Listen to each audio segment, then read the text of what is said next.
Assalamualaikum warahmatullahi wabarakatuh. Salam sejahtera untuk kita semua. Masih dengan saya, Bang Jako, di channel Jalan Kodim. Ini adalah sesi battle saya yang pertama dengan tema Ulil Amri. Jadi di edisi battle ini kita akan mencoba untuk melihat pandangan dari beberapa ulama, penceramah tentang agama ataupun spiritualitas.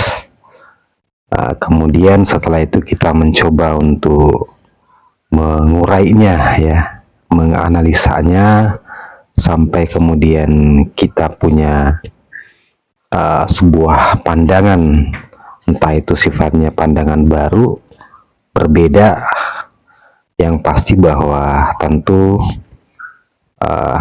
itu akan mengarahkan kita kepada pencerahan tentang tema tersebut. Ya, karena kenapa kita butuh sesi battle ini? Ya, karena tentunya segala sesuatu harus kita dialogkan, ya, sehingga muncul sebuah perspektif lain, ya, ada perspektif baru atau ada sintesa baru, ya. Jadi dengan battle ini tesa dan antitesa akan senantiasa terus berbenturan sehingga memunculkan sebuah sintesa baru.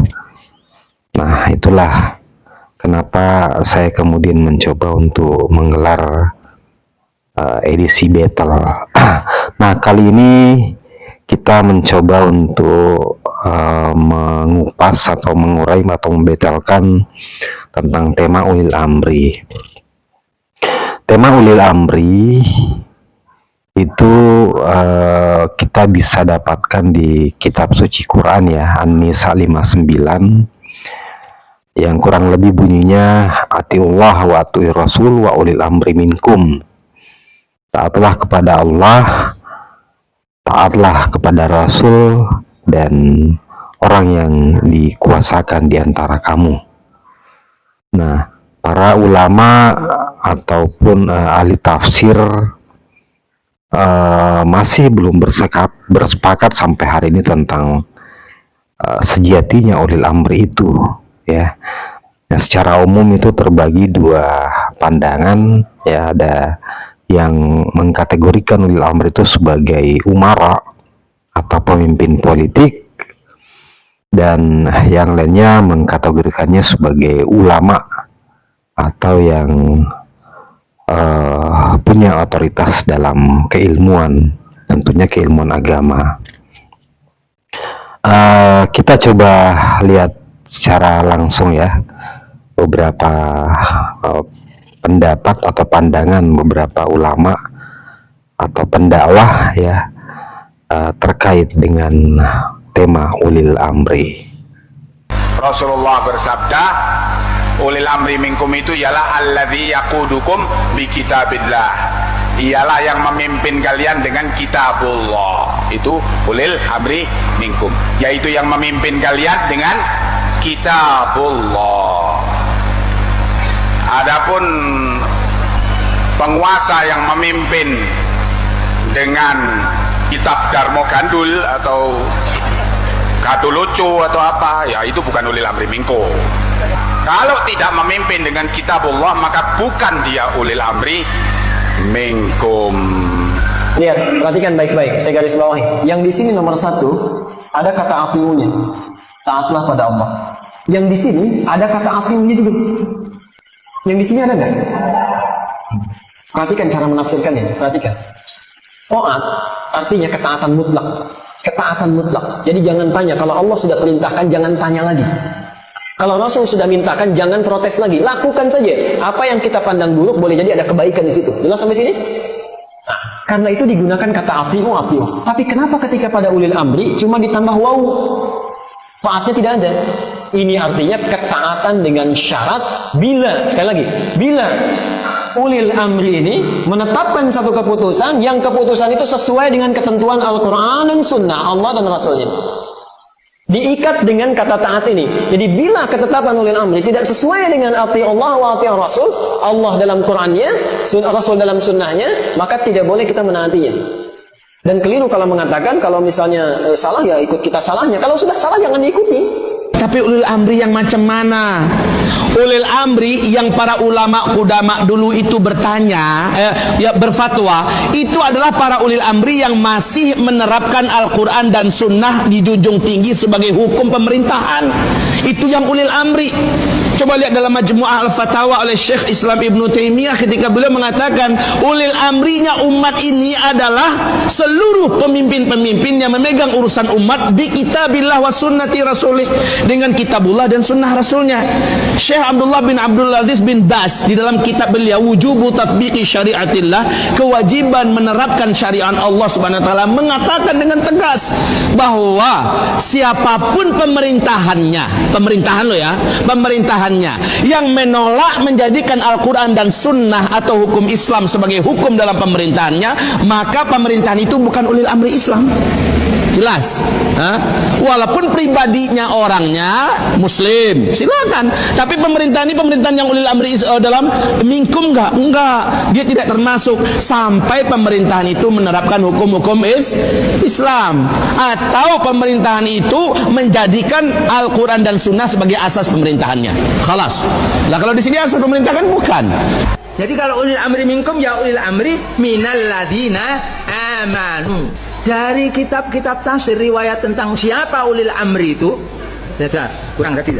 Ulil amri minkum, orang-orang yang memegang urusan di antara kamu sekalian, namanya minkum itu ya diambil dari kalangan orang-orang yang beriman, dipilih oleh orang-orang yang beriman, dan untuk kepentingan orang-orang yang beriman, tidak untuk kepentingan di luarnya.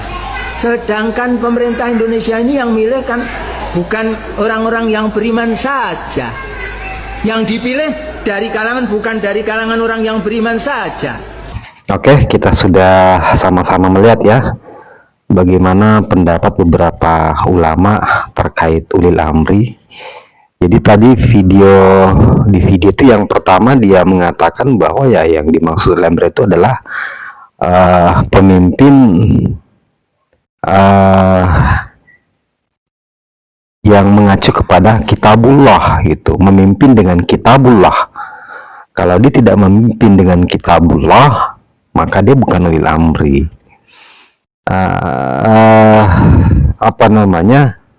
Ini sebenarnya kita juga bisa persepsikan bahwa arahnya dia tetap kepada pemimpin secara politik.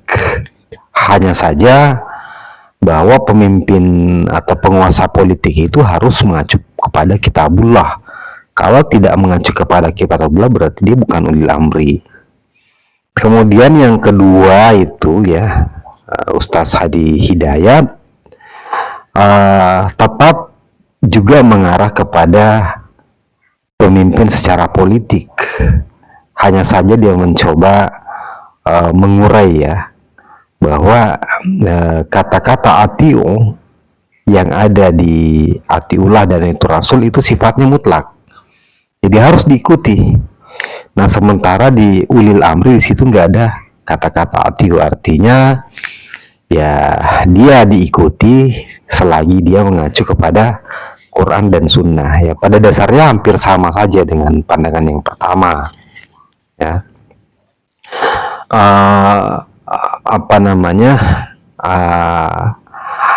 Hanya saja dia mencoba mengurainya secara mengurai ayatnya gitu.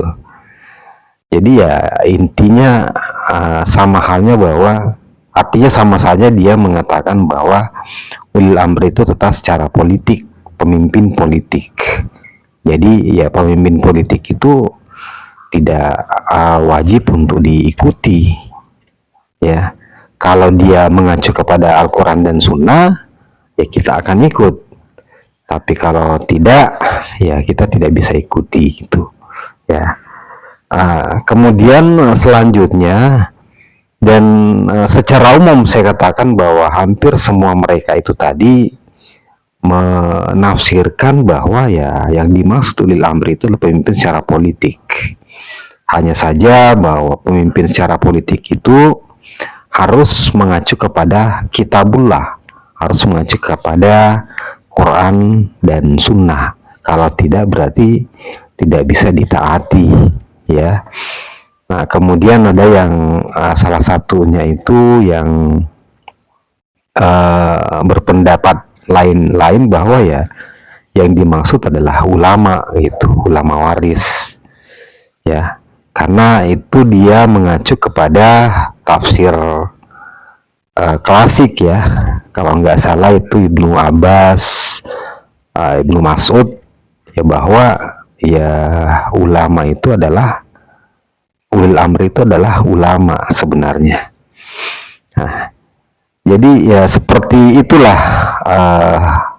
guys, tafsir tentang ulil amri itu pada umumnya atau hampir semua pendakwah kita ya, ulama-ulama kita yang populer di masyarakat kita itu semua mengarahkan bahwa ulil amri itu adalah pemimpin secara politik, pemimpin yang berkuasa secara politik. Nah di sini saya mencoba untuk kita mencoba mengambil acuan dari ayat-ayat lain yang ada kaitannya dengan ulil amri ini. Saya bacakan langsung. Yang pertama ada An-Nisa 83. Dan apabila datang kepada mereka suatu berita tentang keamanan atau ketakutan, mereka langsung menyiarkannya. Kalau mereka menyerahkannya kepada Rasul dan kepada ulil amri di antara mereka, tentulah orang-orang yang menurunannya akan dapat mengetahuinya dari mereka. Nah, di ayat ini tidak terkait dengan pemimpin politik ya, menyerahkannya kepada Rasul dan kepada ulil amri. Jadi seolah-olah Rasul dan ulil amri itu adalah satu kesatuan gitu ya. Itu jadi kepada Rasul dan ulil amri di antara mereka. Jadi ya ulil amri itu adalah di antara mereka ya, di antara mereka. Mereka menyerahkannya kepada Rasul dan kepada ulil amri. Kemudian ada surat Al-Maidah ayat 55. Sesungguhnya wali kamu hanyalah Allah, Rasulnya, dan orang-orang yang beriman, yang mendirikan sholat, menunaikan zakat, dan tunduk kepada Allah. Ini Al-Maidah ayat 55 ini konteksnya mirip-mirip dengan An-Nisa 59 ya, dimana hierarkinya itu adalah Allah, Rasul, dan orang-orang yang beriman, yang mendirikan sholat dan menunaikan zakat serta tunduk kepada Allah. Nah itu sebagian telah menafsirkan wali dalam konteks ini mirip dengan ulil amri ya itu. Nah kemudian kita coba merunut kepada hadis yang diriwayatkan Bukhari dan Muslim. Di sini dikatakan, barang siapa taat kepadaku maka ia telah taat kepada Allah. Itu yang berkata adalah Nabi Muhammad. Barang siapa taat kepadaku maka ia telah taat kepada Allah. Ya. Selanjutnya kita mencoba mengutip beberapa tafsir-tafsir dari ulama-ulama ya, ulama-ulama klasik. Seperti Ibnu Abbas, itu kalau Ibnu Abbas dia menisbatkan ulil amri itu kepada ulama, tetapi dia lebih kepada ahli fikih dan ahli agama ya. Nah yang menarik itu adalah Ya termasuk misalnya Ibnu Abbas, kemudian murid Ibnu Abbas itu rata-rata mengkaitkan atau menisbatkan ulil amri ini kepada ulama.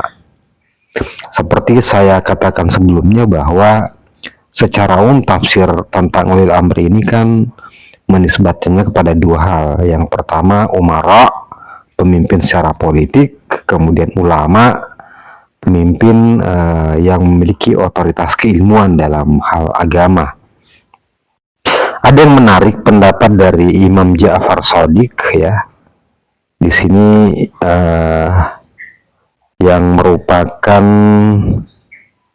kalau dalam versi Syiah dia merupakan imam ke-6 dari Syiah, tetapi kalau dalam silsilah tarekat Imam Ja'far ini merupakan yang keempat ya dari tarekah, mursid dari tarekah Naqsabandiyah Kholidiyah ya.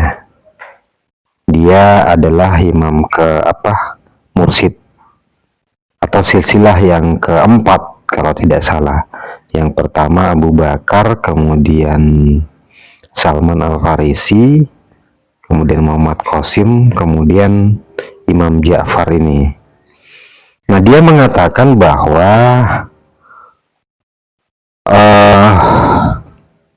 kalau menurut versi Syiah ya, bahwa ulil amri yang dimaksud di situ adalah para imam. Ya, jadi dia lebih kepada ulama. Nah, itu dikatakan bahwa sesungguhnya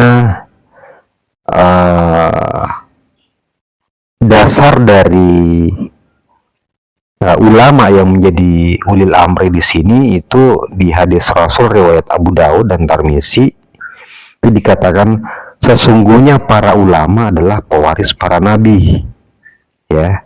Jadi para nabi tidak mewariskan dinar atau dirham, tetapi mewariskan keilmuan. Nah itu. Jadi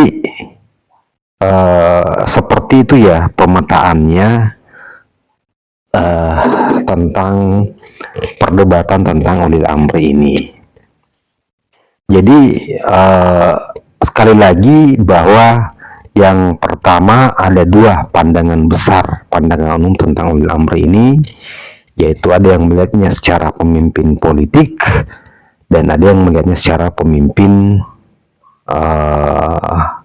ulama. Ya, nah kalau misalnya dia adalah pemimpin politik, ya berarti kalau misalnya mereka yang berada atau hidup di negara yang bukan pemimpinnya bukan Islam seperti di Amerika ya, atau di Korea Selatan atau di Rusia, berarti ya kita tidak perlu lagi mengungkit ayat ini ya, karena kalau misalnya di Amerika sono ya taatilah Allah, taatilah Rasul, dan taatilah Donald Trump. Itu tidak mungkin ya. Kalau di Korea taatilah Kim Jong Un, kalau di Rusia taatilah Vladimir Putin. Itu tidak mungkin. Artinya ayat ini tidak perlu gitu. Nah pertanyaannya adalah apakah ayat ini tidak berlaku secara universal gitu? Apakah ayat ini tidak berlaku saat ini itu? Ataukah kemudian sesuai penjelasan mereka bahwa kalau mereka mengikuti kitabullah ya kita bisa tetap taat. Nah, pertanyaannya apakah sekelas Donald Trump, Kim Jong Un itu akan mau mengacu kepada kitab Quran atau sunnah Rasul dalam menjalankan kepemimpinannya ya. Jadi ini adalah hal-hal yang menarik untuk kita ulas gitu ya. Nah kalau kita melihat sebenarnya ya konteks ayat itu sebenarnya taatilah Allah, taatilah Rasul, dan ulil amri. Kalau kita melihat sebenarnya adalah hierarki, sebuah perintah ketaatan yang sifatnya hierarkis. Karena yang menjadi objek sebenarnya di situ ya, atau predikat sebenarnya adalah ketaatan. Saya mentaati ulil amri, ya. Jadi saya adalah subjek, mentaati adalah predikat, ulil amri adalah objeknya. Jadi ulil amri di sini objek, ya. Kalau mengacu ke An-Nisa 59, kita harus mengatakan bahwa kita akan mengatakan saya harus mentaati ulil amri karena ini ada ayatnya,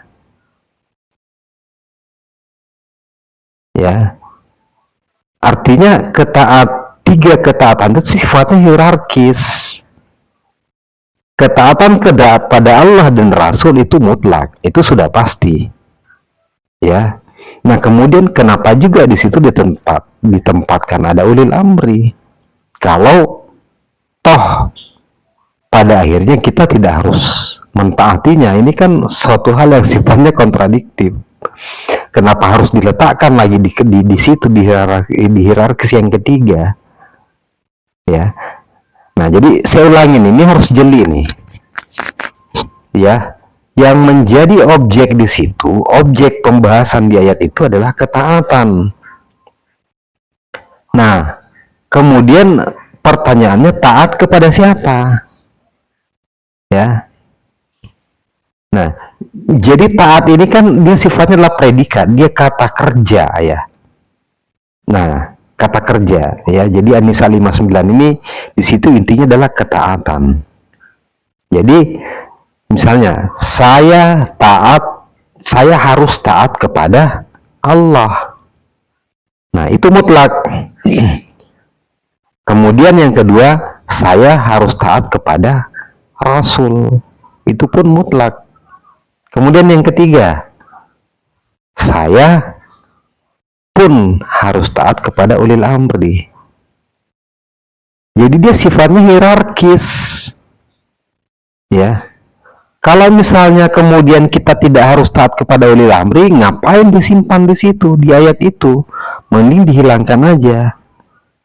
Karena tadi yang pertama, kepada Allah dan Rasul itu mutlak. Berarti semestinya kepada ulil amri pun itu juga wajib mutlak. Karena dia sifatnya hierarkis. Dia sifatnya linear. Nah, kalau tadi mereka menafsirkannya bahwa kita tidak harus taat. Kalau dia mengacu kepada kitab, Quran dan Sunnah, ya baru kita taat. Kalau tidak, ya tidak usah. Tidak mesti harus taat. Pertanyaannya, kenapa disimpan di ayat itu sebagai sesuatu yang hierarkis? Ya. Nah, terus bagaimana juga tadi kalau misalnya kita berada di dalam sebuah negara yang pemimpin politiknya bukan Islam? Iya kan? Nah, artinya ya tentu kalau seperti itu kan berarti Al-Quran itu dikatakan sesuatu yang tidak berlaku universal gitu. Nah, ini yang kadang harus kita jeli menafsirkannya ya. Ya, kita bukan ahli tafsir, tetapi ya saat ini dengan canggihnya teknologi, ya tentu kita bisa membuka-buka semua tafsir-tafsir yang berkaitan dengan satu ayat, sebuah ayat gitu. Ya tentu kemampuan pembacaan kita pun jauh lebih luas ya, literasi kita jangkaunya jauh lebih luas dibanding para ahli-ahli tafsir dulu ya. Karena ya kita bisa mengacu kepada beberapa. Kalau ada yang mengatakan, wah siapa kamu mau menafsirkan? Tunggu dulu bos. Ya, seiring dengan perkembangan teknologi ya justru kita di saat ini lebih mungkin untuk menelusuri lebih dalam. Ya. Nah, contohnya saja ya dengan perkembangan teknologi komunikasi. Ya dulu mereka kalau mau mengetahui suatu kebenaran misalnya, ya jarak antara satu negara itu kan mereka tempuh dalam waktu yang sangat lama.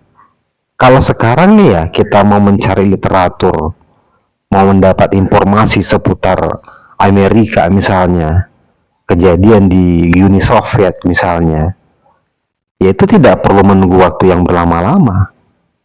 Ya, kita bisa by phone, by internet dan sebagainya gitu. Ya, jadi apa namanya, perkembangan teknologi, perkembangan zaman semestinya itu justru cara pandang kita terhadap satu mesti itu lebih komprehensif gitu. Nah, kita kembali ke tema tentang tafsir ulil amri itu, ya. Tadi ya saya mengatakan bahwa ketaatan kepada Allah, ketaatan kepada Rasul dan ulil amri itu sifatnya linear, ya. Jadi ya ketaatan kepada Allah dan Rasul berarti ketaatan kepada ulil amri itu sifatnya mutlak. Ya. Nah, jadi ini tidak ada kaitannya dengan pemimpin politik, ya. Ya, saya lebih cenderung sepakat dengan tafsir dari si ulama yang mengatakan bahwa ini kaitannya dengan ulama, keilmuan gitu. Ya. Karena Allah dan Rasul, ya, karena gini ya, agama ini kita berbicara tentang agama nih. Ketaatan ini di sini kaitannya dengan agama. Ya, sami'na wa ta'na. Kan kuncinya di situ. Ketaatan itu sebenarnya yang mau kita ulas di sini. Ya. Nah, kaitannya dengan ketaatan itu, sami'na wa ta'na itu, yaitu kan yang menjadi inti dari agama itu. Yang dimaksud dengan ketakwaan, orang beriman dan seterusnya itu adalah mereka yang mengikuti Allah dan Rasulnya. Ya, jadi subjeknya lebih kepada ketaatan itu. Ya. Nah, pertanyaan yang pertama adalah bagaimana caranya kita mentaati Allah? Allah adalah sesuatu yang sifatnya undeskripsi. Ya, karena Allah itu adalah sesuatu yang tidak terbayangkan, tidak terjangkau, pertanyaannya adalah bagaimana bisa taat pada objek yang tidak bisa kita jangkau. Nah, makanya kan kemudian Allah mengutus Rasul. Jadi kan selalu ketika berbicara ketaatan antara Allah dengan Rasul itu selalu disandingkan. Karena seperti itu, ya. Tetapi dalam apa namanya, Rasul pun itu adalah sesuatu yang masih berada di wilayah kodim, yang belum terjangkau. Ya, jadi makanya kemudian muncul ulil amri di situ, karena ulil amri inilah yang berada pada wilayah baharu, di mana dia selalu berubah-ubah. Jadi Rasul ini posisinya adalah jabatan, dia adalah utusan. Dan utusan ini bisa berganti-ganti. Ya, coba aja kita lihat nih ya. Nabi Musa yang jaraknya 3.200 tahun lebih dari sekarang. Ya, dia kan adalah merupakan rasul ya. Ya, utusan.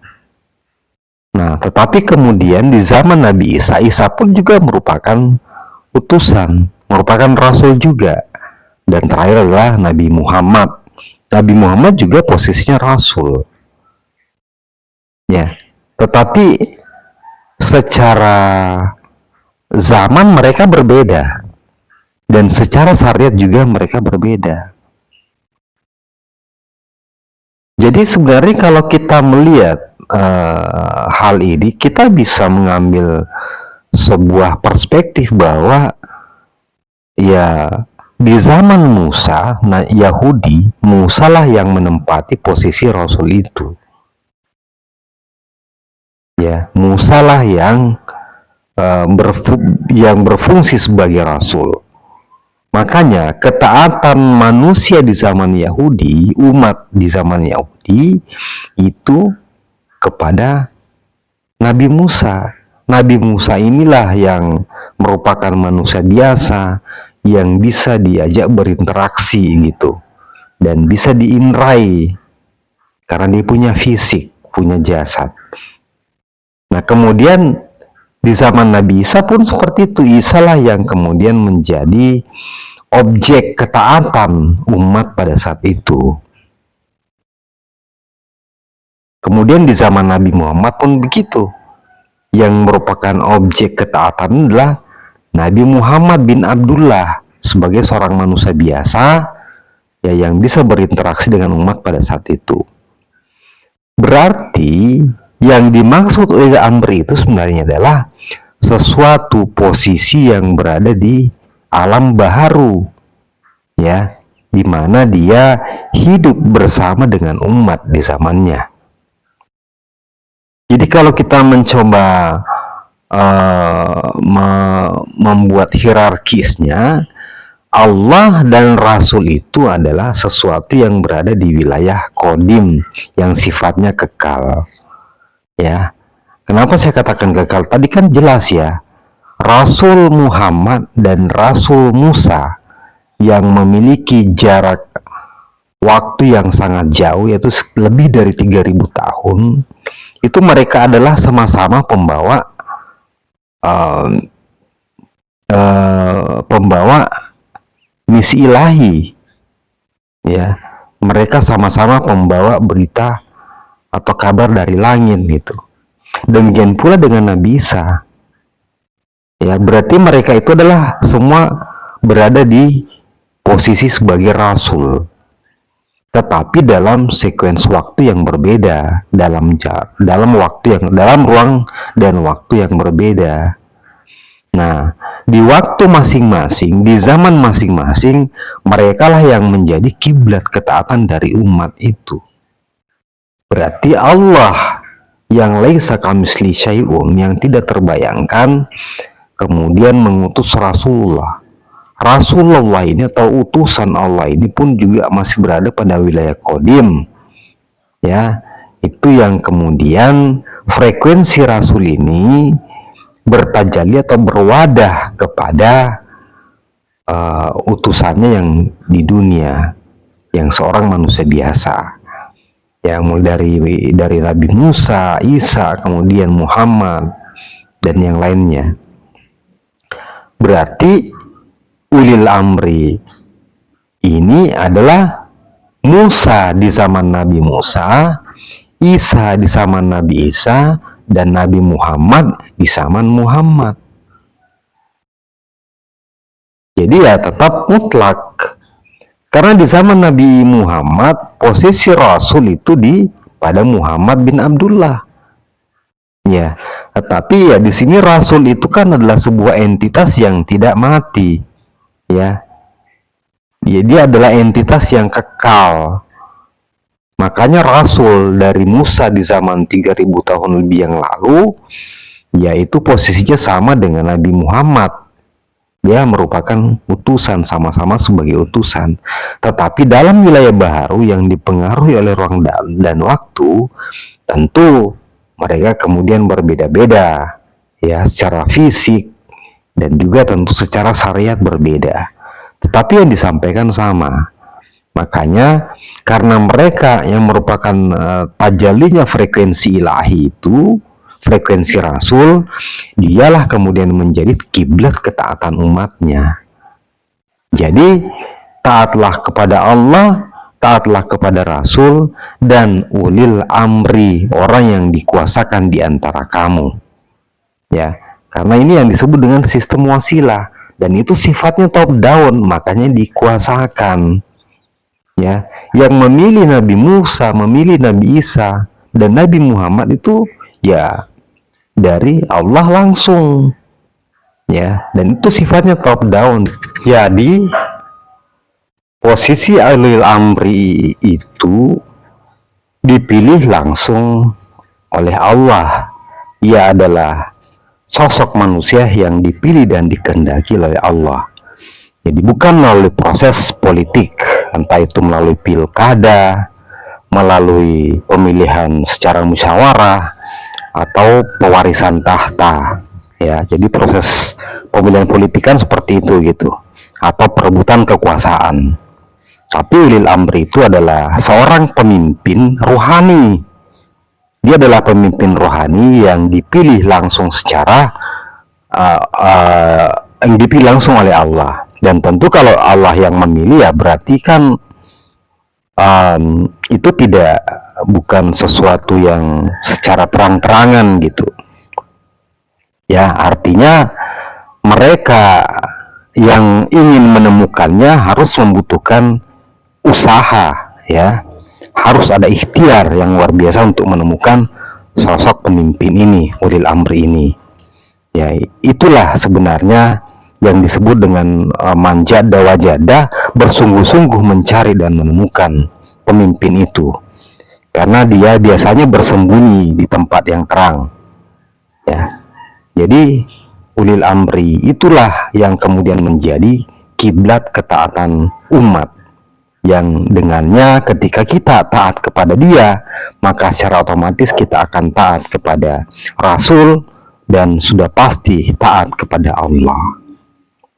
Ya, sebenarnya tadi dari dai atau ulama-ulama yang menyampaikan pandangannya tentang ulil amri, itu tadi yang pertama sebenarnya mereka dia sudah membacakan hadisnya yang benar itu. Ya, itu kalau tidak salah itu adalah hadis dari Bukhari Muslim nomor 1847 itu. Ya, jadi HR Muslim nomor 1847. Jadi baginda Nabi bersabda, akan ada para pemimpin yang memimpin kalian dengan kitabullah. Mereka mengikuti kitabullah dalam segala hal. Maka barang siapa yang mengikuti dan setia kepada mereka, itu baik baginya, dan barang siapa yang menentang mereka, maka itu buruk baginya. Ada beberapa catatan dari hadis ini. Yang pertama, para pemimpin, artinya itu banyak. Banyak artinya setiap zaman ada, akan selalu ada. Ya, ini sesuai dengan hadis Nabi juga bahwa setiap 100 tahun akan ada pembaruan. Jadi mereka lah sebenarnya yang disebut dengan ulil amri itu, yang ada di setiap zaman, ya selalu berganti. Yang satu berlinduh kemudian akan muncul lagi. Sebagaimana juga disebutkan, ya pernah Imam Ja'far mengatakan bahwa bumi ini tidak pernah habis dari hujah Allah. Hujah maksudnya di situ adalah ya ulil amri itu. Karena ketika hujah itu tidak ada, maka hancurlah bumi ini. Karena mereka lah yang sebenarnya menjadikan nur Allah itu hadir di bumi ini. Nah, kemudian catatan yang kedua dari hadis itu, mereka mengikuti kitabullah dalam segala hal. Nah, kitabullah di sini kan tentu bukan mushaf Quran ya. Karena baginda Nabi mengatakan ini pada saat itu belum ada yang namanya mushaf. Jadi tentu yang dimaksud itu adalah kitab qadim. Kitab yang tidak berlafal dan tidak berhuruf. Nah, itu. Nah, kemudian berikutnya, barang siapa yang mengikuti dan setia kepada mereka, itu baik baginya.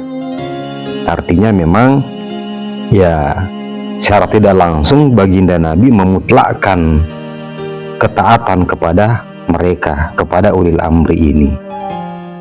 Ya. Jadi sangat clear saya pikir ya tentang hal ini.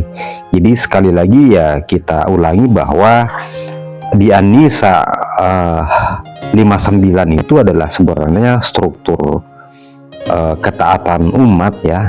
Itu adalah merupakan sistem wasilah. Ketaatan kepada Allah dan Rasulnya itu pada wilayah qadim, dan di wilayah baharu ada yang namanya ulil amri minkum, yang merupakan frekuensi dari Rasul dan Allah yang bisa kita indrai, kita bisa berinteraksi dengannya, dan tentunya dia hidup dan bersama di antara kita. temukanlah kiblat ketaatan itu, ya karena namanya ketaatan itu harus ada di depan kita, bersama kita. Ya, ketaatan itu bukan mengikuti yang ada di belakang.